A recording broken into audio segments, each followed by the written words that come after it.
नमस्कार, मैं विक्रम सिंह। बच्चों, काफ़ी बच्चों ने एक चीज़ मांगा था कि सर वेरी इम्पोर्टेंट या मोस्ट इम्पोर्टेंट प्रयोगशाला विधि बताइए। जैसे आपके यहाँ एग्ज़ाम में अक्सर प्रश्न आ सकते हैं, एसीटोन बनाने की प्रयोगशाला विधि, क्लोरोफॉर्म बनाने की प्रयोगशाला विधि, ईथर बनाने की प्रयोगशाला विधि, एसिटल्डिहाइड बनाने की प्रयोगशाला विधि। ये सब बहुत इंपॉर्टेंट होते हैं। अगर इन तीन चार चीज़ें जो मैं बताऊंगा उनमें से किसी एक को आपने मतलब इतने को कर लिए तो इनमें से कोई एक अक्सर आता ही है आपके एग्ज़ाम में।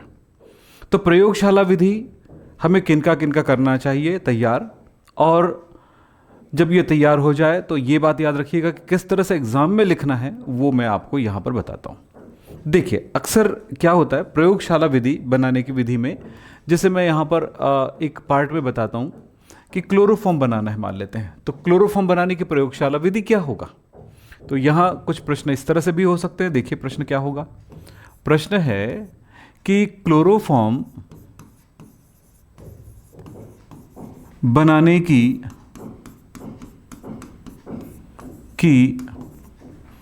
प्रयोगशाला विधि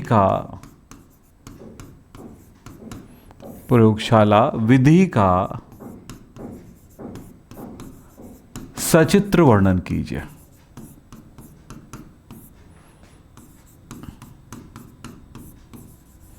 इस तरह से प्रश्न आ सकता है। एक बात और होता है, इसमें पॉइंट करके भी पूछा जाता है। तो इसमें मूल रूप से हम आंसर देते समय किन किन बातों का ध्यान रखेंगे। पहली बात तो है बेटा, इसमें पहला काम करेंगे कि भाई आप सबसे पहले उस विधि का सिद्धांत लिखेंगे। पहले तो हेडिंग लगाएंगे, फिर क्लोरोफॉर्म बनाने की प्रयोगशाला विधि, हेडिंग लगाएंगे। मैं यहां पर लिख देता हूं, चलिए ऐसे, क्लोरोफॉर्म बनाने की प्रयोगशाला, लेबोरेटरी मेथड कहते हैं, प्रयोगशाला विधि, ऐसे हेडिंग लगाएंगे। फिर इन बातों का जरूर ध्यान देखना। पहला क्या लिखेंगे, उसका सिद्धांत क्या है, सिद्धांत एवं समीकरण, ये लिखेंगे। दूसरा आप चित्र बनाएंगे। जब सचित्र लिखा है तो चित्र क्या होगा, प्रयोगशाला विधि का चित्र क्या होगा वो बनाएंगे, चित्र क्या होगा। तीसरी बात जो लिखेंगे, अगर उसने पूछा है वर्णन कीजिए तो उस विधि को लिखेंगे, विधि का वर्णन। क्या लिखेंगे बेटा, विधि का वर्णन।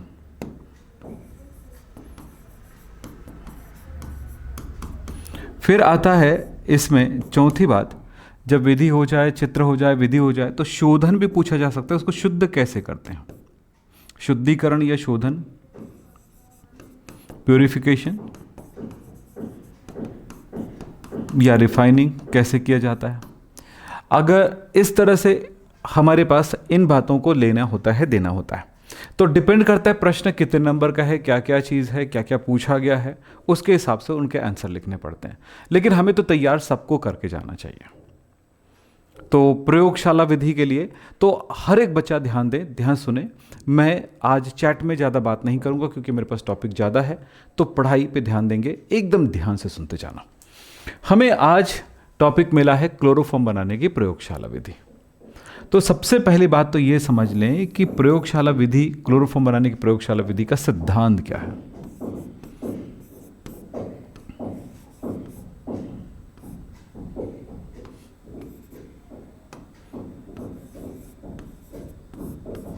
सिद्धांत क्या है, थ्योरी क्या है। इसका सिद्धांत यह है कि अल्कोहल,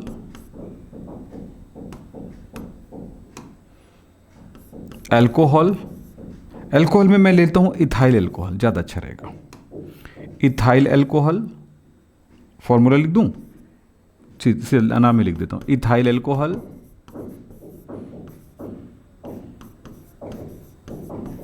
या एसीटोन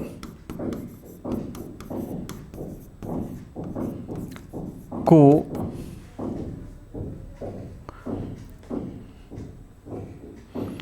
क्लोरोफॉर्म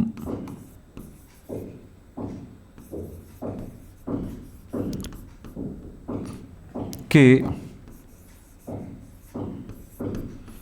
जलीय विलयन के साथ गर्म करने पर क्लोरोफॉर्म प्राप्त होता है। मेरे यार क्या लिखा मैंने, ये क्या लिखा है, हाँ को ब्लीचिंग पाउडर विरंजक चूर्ण के जलीय विलयन के साथ गर्म करने पर क्लोरोफॉर्म प्राप्त होता है। ये लिखोगे। इसमें अगर हम ये कहते हैं कि इस जगह पे क्या दिखाई दे रहा है, तो या तो इथाइल अल्कोहल दिखाई देगा,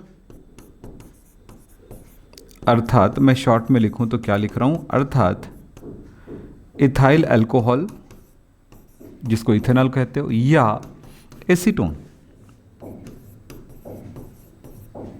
को ब्लीचिंग पाउडर CaOCl2 प्लस जल इसके साथ गर्म करेंगे तो क्लोरोफॉर्म प्राप्त होगा, CHCl3 प्राप्त होगा। इसके पूरे रिएक्शन को हम नीचे एक एक करके समझाना होगा, तो इनको समझते हैं। तो इसका सिद्धांत क्या है, आपने समझा कि इथाइल अल्कोहल या एसीटोन में से कोई भी लेंगे, विरंजक चूर्ण लेंगे, विरंजक चूर्ण को ब्लीचिंग पाउडर कहते हैं, यही है विरंजक चूर्ण, ब्लीचिंग पाउडर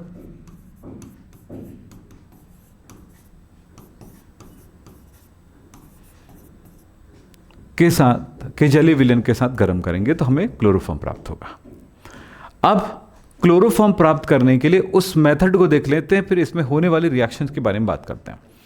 इस तरह से एक राउंड बॉटम फ्लास्क लेंगे जिनको सैंड बाथ में रख लेते हैं। सैंड बाथ में तो समझते हो ना, यानी बालूष्मक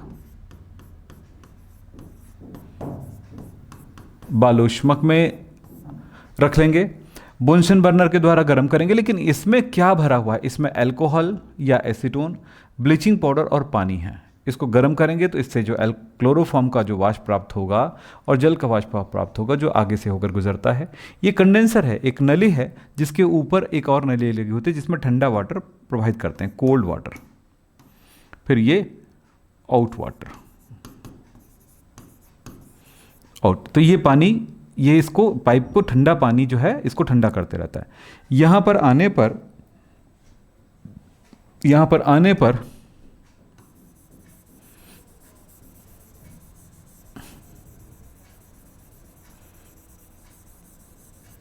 चलिए इस तरह से क्लोरोफॉर्म यहां पर नीचे टपकते रहता है। पानी चूंकि हल्का होता है क्लोरोफॉर्म से तो वो ऊपर आ जाएगा, और पानी और क्लोरोफॉर्म एक दूसरे से विलय नहीं होता है। तो ये संग्राहक पात्र है, कोनिकल फ्लास्क है।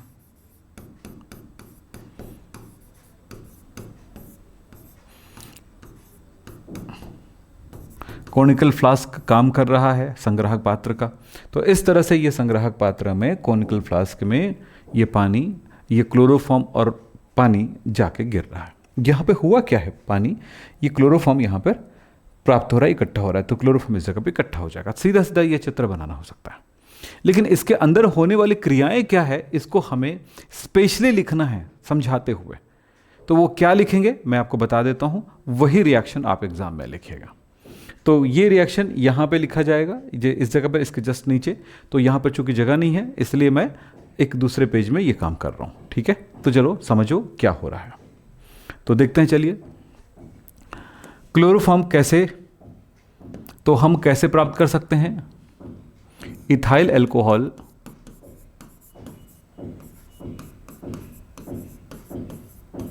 से क्लोरोफॉर्म प्राप्त करना।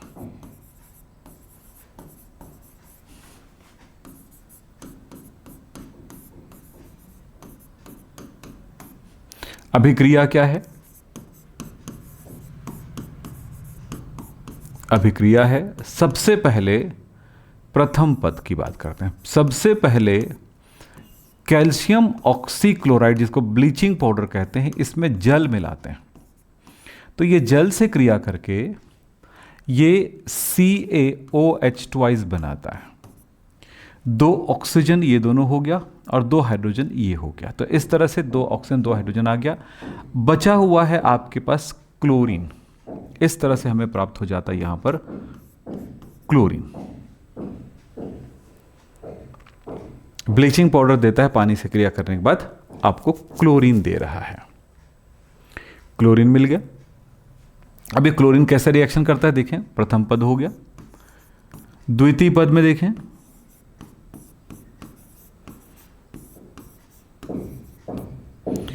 यह है इथाइल अल्कोहल CH3 CH2OH। ये क्लोरीन क्रिया करता है। यहां पर क्रियाशील है हाइड्रोजन और दोनों हाइड्रोजन। इन दोनों हाइड्रोजन को क्लोरीन लेके निकल जाएगा 2 बार HCl बन करके, और बच क्या गया CH3 CHO बचता है। ये एसिटिल्डिहाइड बन जाता है। तृतीय पद,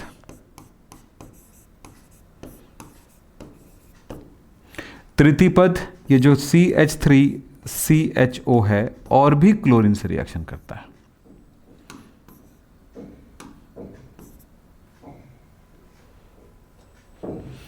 इसे क्रिया करने के बाद क्या बनाता है देखें।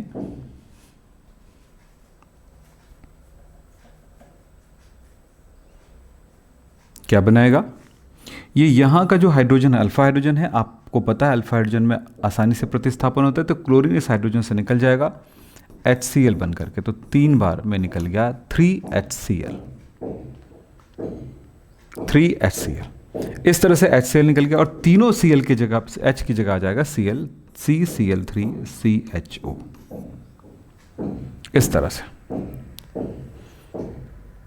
अब ये क्या बन चुका है, इसको बोलेंगे इस तरह से 3 Cl यहां पर 3 Cl3 यानी कि 6 Cl लगा, 3 दूनी 6 Cl। चतुर्थ पद,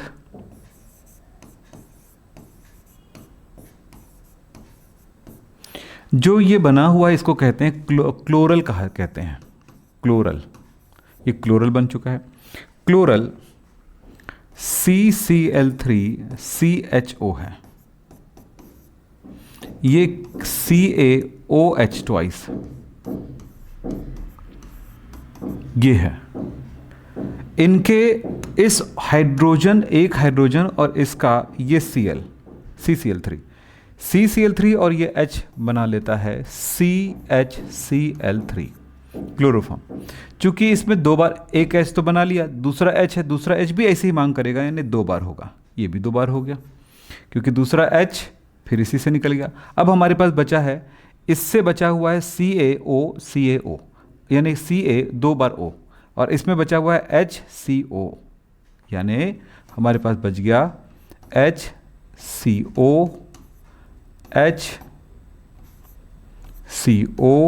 और इस तरफ देखें ये कैल्शियम O के साथ इस तरह से।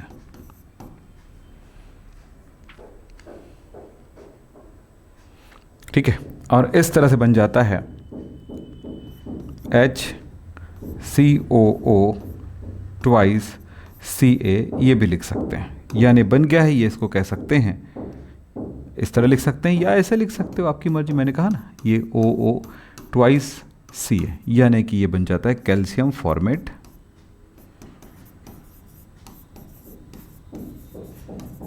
और यहां पर ये है क्लोरोफॉर्म। बेटा इस तरह से आपको एग्जाम में लिखना है। तो कोई भी प्रयोगशाला विधि पूछा है, ऐसा तो लिखा नहीं एग्जाम क्वेश्चन में कि आप क्लोरोफॉर्म इथाइल अल्कोहल से बना रहे हैं कि एसीटोन से बना रहे हैं। तो जिससे प्रैक्टिस तो आपको दोनों को से करके जाना है, लेकिन विधि में वही रहेगा। तो हमने इथाइल अल्कोहल का यूज़ करके हमने क्लोरोफॉर्म बनाया। ये प्रयोगशाला विधि है। इसके दोनों के रिएक्शंस मैं आपको एक एक करके बता देता हूँ। यहाँ पे ये देखिए, हमने यहाँ पर बताया कि ब्लीचिंग पाउडर को पानी में घोलते हैं और उसमें इथाइल अल्कोहल मिलाकर गर्म करते हैं तो क्लोरोफॉर्म बनता है, या एसीटोन मिलाकर के। तो ये सारी चीज़ें मैंने दोबारा भी आपको बता दिया। ये हैलोफॉर्म अभिक्रिया के थ्रू होता है। तो ये अगर आप चाहें तो आगे बढ़ सकते हैं। तो ये चीज़ें मैंने भी जो बताया उसी चीज़ को वापस यहाँ पर भी लिखा हुआ मिल जाएगा।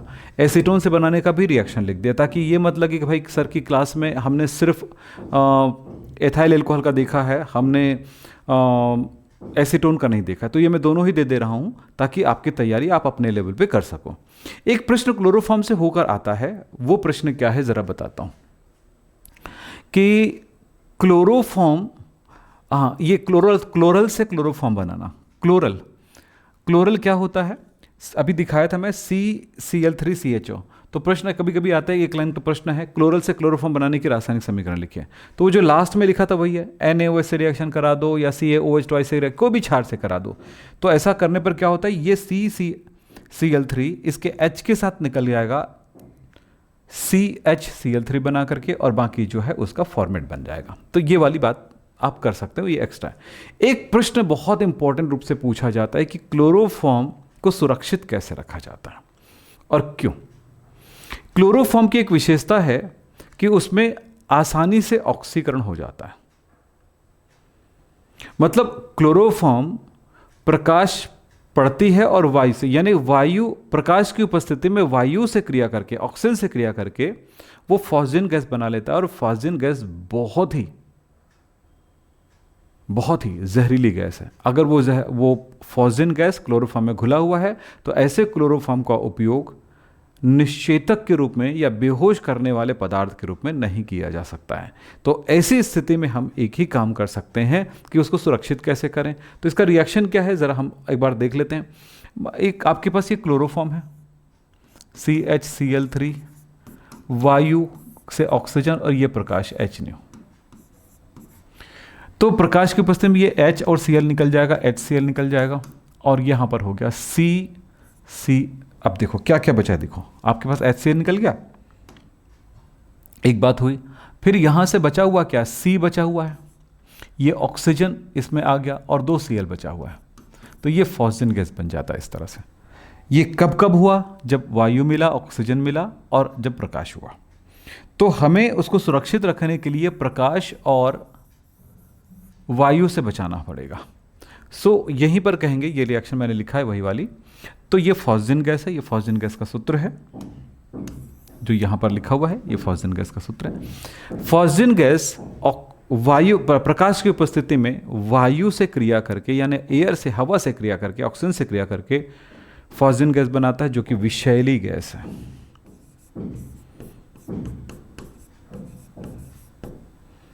विषैली गैस है। तो इस विषैली गैस को ना बनने से रोकने के लिए हम क्या करेंगे कि इसे, क्लोरोफॉर्म को एक छोटी छोटी एम्पुल में, छोटी छोटी कांच की बोतल होती है ना, उसमें भरा जाता है।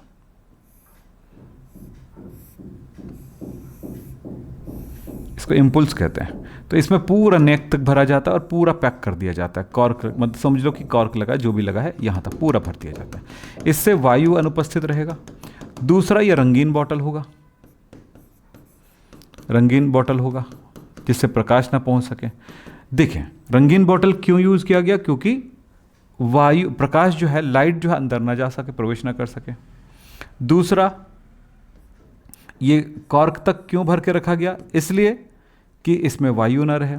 तीसरा काम एक और किया जाता है कि इसमें थोड़ी मात्रा में, यानी कि 1% की सांद्रता में C2H5OH इथाइल अल्कोहल मिला दिया जाता है, जिससे क्या होगा, अगर थोड़ी बहुत मात्रा में फॉस्जिन गैस बन भी जाए तो उसे वह विषहीन कर ले, यानी उनके साथ बना लेता है, इथाइल कार्बोनेट का निर्माण कर लेता है। इथाइल कार्बोनेट हानिकारक नहीं होता है, जहरीला नहीं होता है, इस तरह से। तो ये पूरी बातें मैंने यहाँ पर भी आपके लिए लिखा है, ध्यान से सुनिए। अतः क्लोरोफॉर्म को पूर्ण भरी हुई रंगीन बोतल में रखते हैं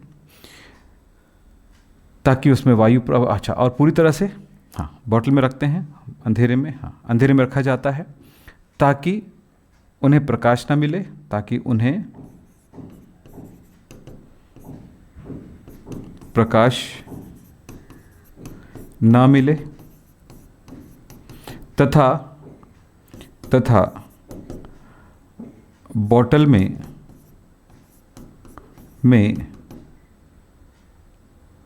उसके मुंह तक भरकर कॉर्क लगा देते हैं।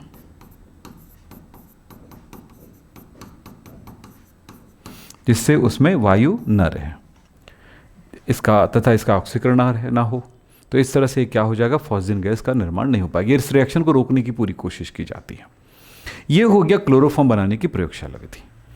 अब एक दूसरी विधि है जो प्रयोगशाला विधि में आता है, इथाइल डाई इथाइल ईथर, यानी कि C2H5O C2H5, ये बनाने की प्रयोगशाला विधि भी एग्जाम में पूछा जाता है। इसको मैंने पढ़ाई के समय तो सभी पढ़ाया है, लेकिन आप इन बातों को ध्यान रखेंगे कि प्रयोगशाला विधि का भी उपयोग इथर डाई इथाइल ईथर बनाने की विधि में इसका भी उपयोग करते हैं। तो इसका सिद्धांत क्या है? इसका सिद्धांत है कि डाई इथाइल ईथर यानी इथाइल ईथर को के आधिक्य में सांद्र सल्फ्यूरिक अम्ल के साथ 140 डिग्री सेल्सियस तापमान पर गर्म करने पर डाई इथाइल ईथर का निर्माण होता है। रिएक्शन क्या है जरा देख लें। सीधा सा लाइन में बोलूंगा भैया, 2 है ethyl alcohol C2H5 OH concentrate H2SO4 140 degree Celsius तापमान पर, तो ये पानी निकल गया, एक H एक OH निकल गया, बच क्या गया C2H5O C2H5 di ethyl ether का निर्माण हो जाता है। वैसे इनको 2 पदों में लिखा जा सकता है। अगर 2 पदों में लिखना है तो 2 पदों में भी लिख सकते हो। आप इसको अच्छे से पढ़े हो, वो रिएक्शन आपको याद आ रहा होगा, तो उस तरह से आप लिख सकते हैं। प्रयोगशाला विधि में मैंने पूरा वो चीजें लिखा है जो मैंने आपको बताया। अब यहां पर देखिएगा विधि में चित्र क्या होगा उसका, इसके प्रयोगशाला विधि का चित्र क्या होगा वो जरा देखते हैं। सिंपल, एक राउंड बॉटम फ्लास्क होता है जिसको बालू ऊष्मक में रखा जाता है। इस बोतल में भरकर रखा जाता है इथाइल अल्कोहल और सांद्र सल्फ्यूरिक अम्ल। इसमें एक कीप लगा हुआ है जिसकी सहायता से समय समय पर इथाइल अल्कोहल डाला जाता है। एक थर्मामीटर लगा हुआ है। इसमें साइड ट्यूब है, साइड ट्यूब कंडेंसर से जुड़ा हुआ है, संघनित्र से जुड़ा हुआ है, और एक संग्राहक पात्र है जो कि हिम युक्त यानी कि बर्फ युक्त जल या हिम मिश्रण में रखा हुआ। हिम मिश्रण किसको बोलते हैं? बर्फ में थोड़ा सा नमक डाल दो तो उसमें 3 बातें आ जाती हैं, नमक है, बर्फ है और पानी, क्योंकि थोड़ा जल्दी पिघलने लग जाता है, इससे इसकी ठंडकता बढ़ जाती है। अब इसमें एक साइड ट्यूब लगा दिया गया है जो कि एक तरह से सिंक में नहीं जा रहा है, ये गलत लिखा हुआ है, सिंक में नहीं जा रहा है, ये है सुरक्षा नली। यहां पर ये जो नली है वो सुरक्षा नली है।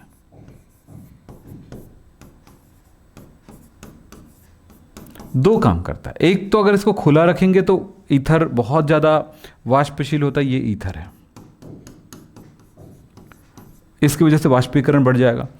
दूसरा, इस तरह से पैक कर रखा जाता है। अगर पैक रखेंगे तो अंदर दाब बढ़ जाएगा, सो एक नली लगा देते हैं, ओपन कर देते हैं वायुमंडल में, जिससे अंदर का जो दाब है वो वायुमंडलीय दाब के बराबर हो जाए। तो इस तरह से इसमें कुछ बातों का ध्यान रखेंगे, बालू ऊष्मक, थिसल कीप, थर्मामीटर, संघनित्र, और यहां पर बालू ऊष्मक पर हमारे पास ये आसवन फ्लास्क है जिसको राउंड बॉटम फ्लास्क कह सकते हो, और नीचे है बुनसन बर्नर। ये चित्र आप बना लो। अब चित्र बना के दिखाऊंगा तो बेटा एक लेक्चर एक क्लास में एक ही चीज़ हो जाएगा, एक लेक्चर में पूरा एक ही विधि को समझा पाएंगे। चूंकि एग्जाम चल रहा है तो एक रिवीजन चल रही है, और रिवीजन में ये ज़रूरी है कि इस तरह से आप थोड़ा फटाफट उनको रिवाइज कर लें। तो इस तरह से यहां पर इथाइल अल्कोहल सांद्र सल्फ्यूरिक अम्ल को मिलाकर, यानी सांद्र सल्फ्यूरिक अम्ल की जितनी मात्रा होती है उससे डबल मात्रा इथाइल अल्कोहल लेकर के, यानी अगर 50 ml आपने सांद्र सल्फ्यूरिक अम्ल लिया है तो 100 ml इथाइल अल्कोहल ले लीजिए, और इसे गर्म करेंगे 140 डिग्री सेल्सियस तापमान पर। यह थर्मामीटर है बेटा,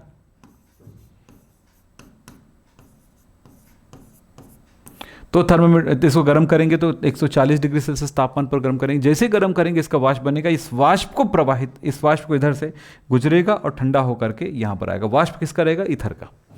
तो इस तरह से हमें ईथर प्राप्त हो जाता है। बड़ा सिंपल सा तरीका है। इसमें होने वाली क्रियाओं के बारे में तो मैंने बताया। विधि के बारे में बात कर, जो विधि मैंने बोला था वो विधि यहां पर लिखा हुआ है, जैसे सब बोला मैंने वो पूरी बात यहां पर लिखी है।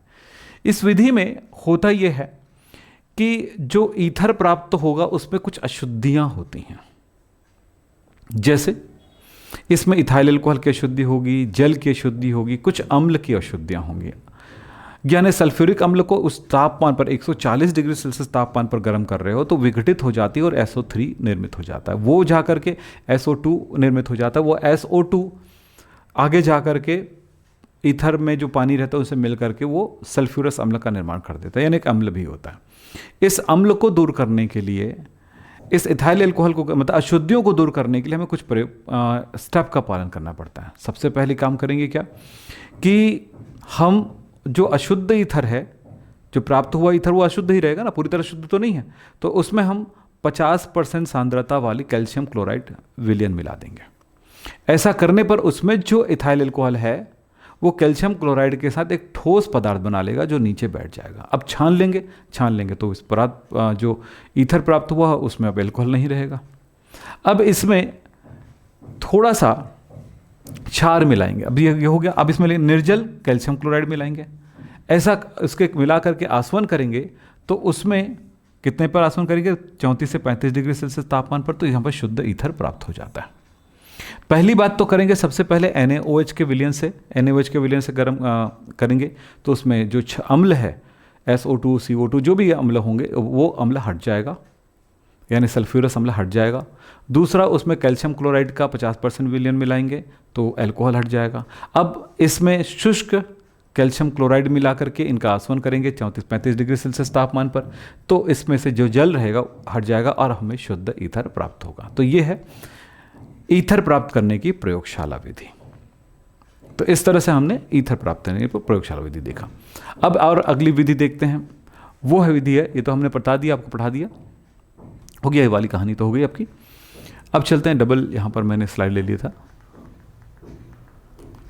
ये प्रयोगशाला विधि के पदों को हमने लिख दिया है। तो अब यहाँ पर करते हैं एल्डिहाइड, एसिटिल्डिहाइड बनाने की प्रयोगशाला विधि। ये विधि थोड़ा कम पूछा जाता है, लेकिन आपको याद रखना चाहिए कि कैसे बनाया जाए। इसमें इसको बनाने की विधि में एक चीज़ में थोड़ा सा अंतर करेंगे, वो है कि कंडेंसर को रिफ्लेक्स करेंगे, उल्टा करेंगे, ठीक है, यानी इस तरफ नहीं झुकाएंगे, इसी तरफ झुकाएंगे। राउंड बॉटम फ्लास्क में दो चीज़ें लिया गया है, इथाइल अल्कोहल लिया जाएगा और पोटेशियम डाइक्रोमेट का जेली विलयन लिया जाएगा। इनको गर्म किया जाता है तो एसिटिल्डिहाइड प्राप्त होता है। एसिटिल्डिहाइड का वाष्प आगे बढ़ेगा, उस एसिटिल्डिहाइड के वाष्प को ईथर में, जो कि ठंडा किया गया हिम मिश्रण से, उस ईथर में प्रवाहित करेंगे तो वो ईथर में जाके घुल जाएगा। इस प्रकार से एसिटिल्डिहाइड का ईथरी विलयन प्राप्त होता है। एसिटिल्डिहाइड का जो ईथरी विलयन प्राप्त होगा उसमें से हम एसिटिल्डिहाइड को अलग कर सकते हैं। तो अलग करने के लिए क्या करेंगे, देखिए सबसे पहली बात है यहाँ पर होने वाली क्रिया ये है कि अम्लीय K2Cr2O7 अम्लीय, इसमें थोड़ा सा ये लिखना ज़रूरी था, इसमें लिखा नहीं है, डाइल्यूट H2SO4 प्लस, ये है ना K2Cr2O7। तो हमने क्या यहाँ पे लिखा है, चलिए वहाँ लिखने की जरूरत नहीं है, यहाँ पे लिखा है तो यहाँ लिखने की जरूरत नहीं है। K2Cr2O7 का जली विलयन और इसमें डाइल्यूट H2SO4 और इथाइल अल्कोहल डालते हैं पे। यहाँ पर जो उष्मक लिया गया है वो जल उष्मक है, न बालू उष्मक। ऊपर इससे पहले जो देखे थे इसमें बालू उष्मक था, यहाँ पर बालू उष्मक नहीं है, जल उष्मक है। अब चलते हैं, अल्कोहल का ऑक्सीकरण होता है, तो H निकल गया, O के साथ तो निकल गया पानी। अब CH3CHO बचा है, तो यही बनता है यहाँ पे बस। संग्राहक पात्र में ईथर में घुला हुआ है एसिटिल्डिहाइड, तब उसको वहाँ से जब ये बन जाए, एसिटिल्डिहाइड इसमें इकट्ठा हो जाए, तब इसमें अमोनिया गैस प्रवाहित किया जाता है। अमोनिया गैस प्रवाहित करने पर हमें ठोस पदार्थ प्राप्त होता है, एसिटिल्डिहाइड अमोनिया। एक H O में चला जाएगा और ये जुड़ जाएगा, तो ये अमोनिया प्राप्त हुआ, ठोस पदार्थ प्राप्त हुआ। इस ठोस पदार्थ को वहाँ से निकाल करके सल्फ्यूरिक अम्ल के साथ आसवन करेंगे तो हमें एसिटिल्डिहाइड शुद्ध रूप में हमें प्राप्त हो जाता है। तो ये पूरी प्रक्रिया है, एक बार चाहो तो और पढ़ लीजिएगा। तो ये है इसकी प्रक्रिया। अगर बात समझ में नहीं हो तो थोड़ा वीडियो और रिवाइज करके एक बार सुन लीजिएगा, तो इससे आपको पूरी बातें याद हो जाएंगी। एक और महत्वपूर्ण विधि है जो एग्जाम में आपके आते हैं, वो ये है,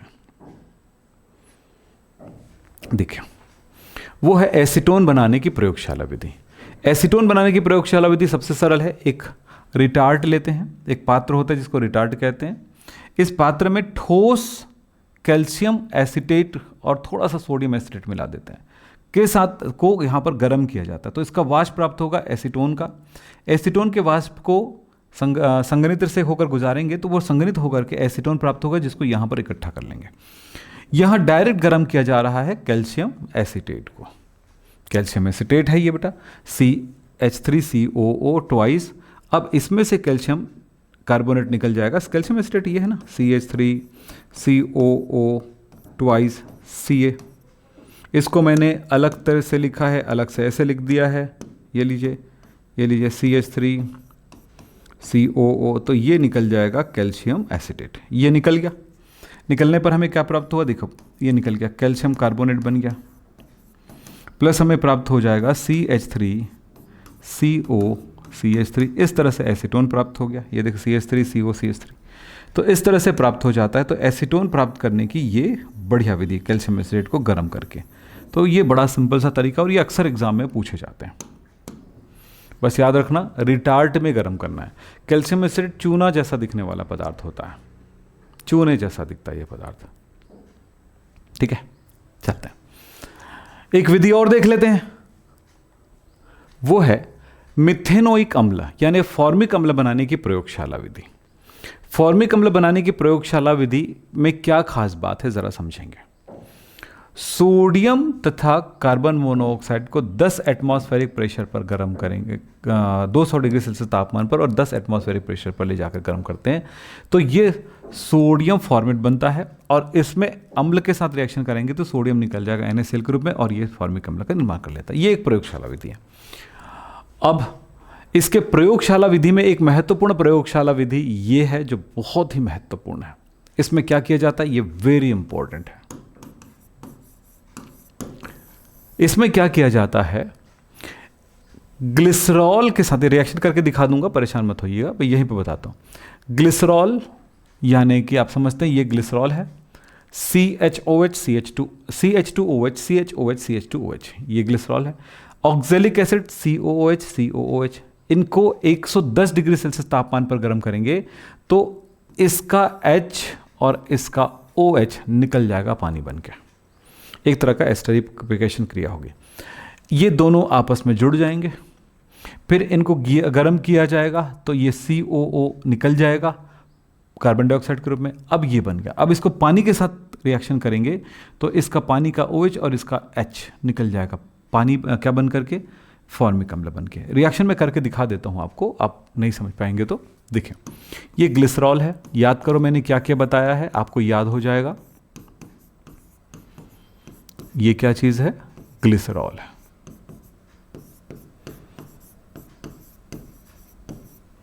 हम क्या बना रहे हैं, फॉर्मिक अम्ल बना रहे हैं। तो किससे रिएक्शन कराएंगे, ऑक्जेलिक एसिड से। ये क्या चीज है, ऑक्जेलिक एसिड। क्या करता है ये, इसका H इसका OH निकल जाता है पानी बन के। क्या बचा है आपके पास, CH2O CHOH CH2OH। अब COOH, इसको गर्म करने पर ये निकल जाएगा CO2, बचा क्या है, CH2O CO, ये निकल गया ना। क्या बचा है देखो, CH2O COH, फिर CHOH CH2OH। अब इसके बाद इनको पानी के साथ, पानी का OH ले लेगा ये, और इतना निकल जाएगा इनके साथ। तो क्या बन गया, HCO हो गया, ये HCO हो गया, और ये OH प्लस ये H इसमें जाके जुड़ जाएगा, CH2OH CHOH, ग्लिसरॉल वापस आ गया। इसका फाइनल अगर हम सोचें तो सिंपल एक रिएक्शन हुआ है, अर्थात COOH को ग्लिसरॉल के साथ गर्म किया गया,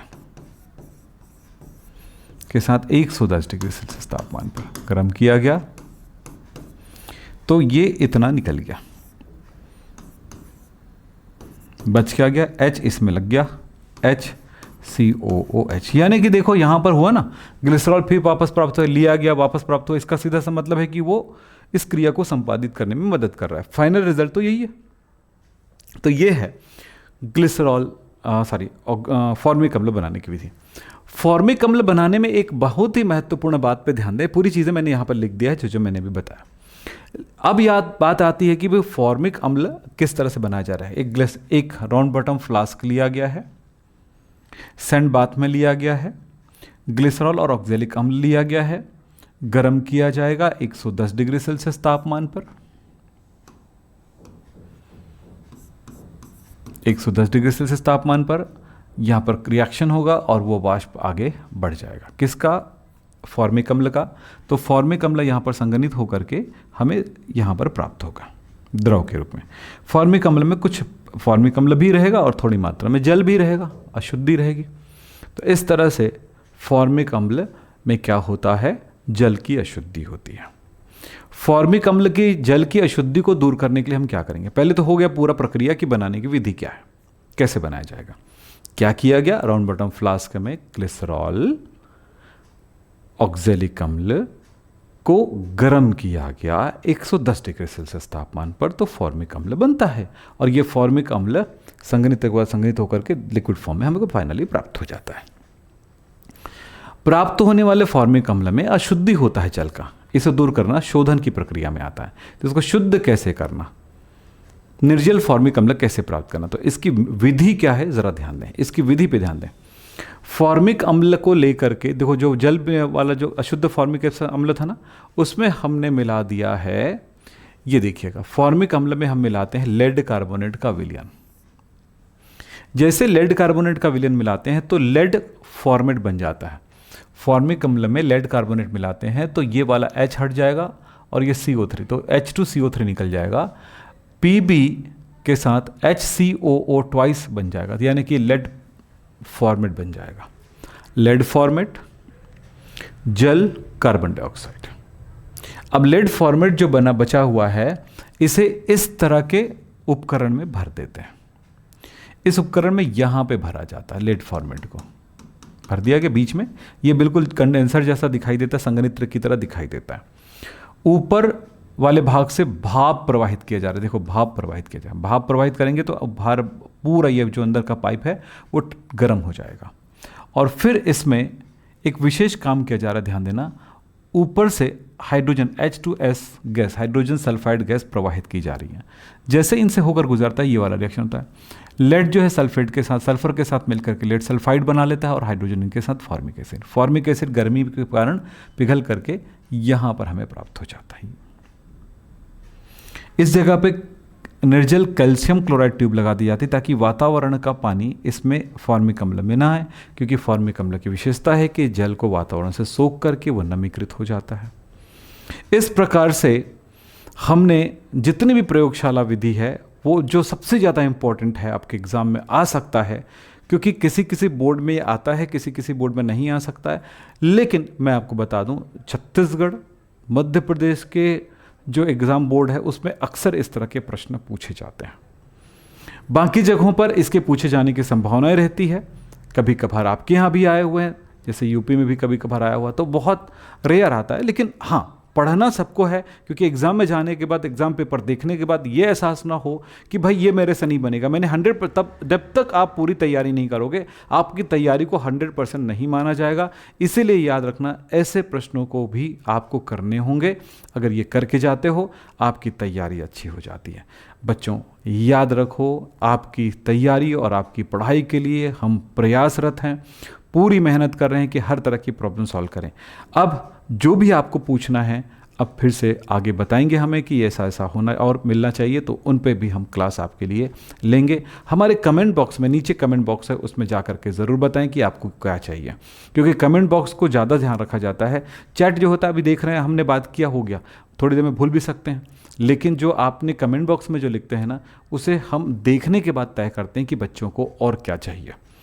तो आप लोगों की तैयारी इसी तरह से कराई जा रही है। संपूर्ण केमिस्ट्री का एक छोटा मैराथन जब पॉसिबल होगा, मैं आपके सामने लूँगा। लेकिन आप सबसे एक अनुरोध है, जो बच्चा क्लास 12th में एडमिशन लेना चाहता है उनके लिए एडमिशन ओपन हो चुका है, उनकी 0 लेवल बेसिक क्लास स्टार्ट हो चुका है और ये मिलेगा आपको, रिकॉर्डिंग मिलेगा, लाइव क्लास मिलेगा, सारी चीज़ों का PDF मिलेगा और जो भी डाउट होगा हमें डायरेक्ट भी बोल सकते हैं, पूछ सकते हैं, बात कर सकते हैं, हमें व्हाट्सएप में भेज सकते हैं और मैं उस व्हाट्सएप की जानकारी मैं आपको उसके रिप्लाई भी मैं करता हूँ जितना पॉसिबल हो सके। आप सभी इस बात को जानते हैं।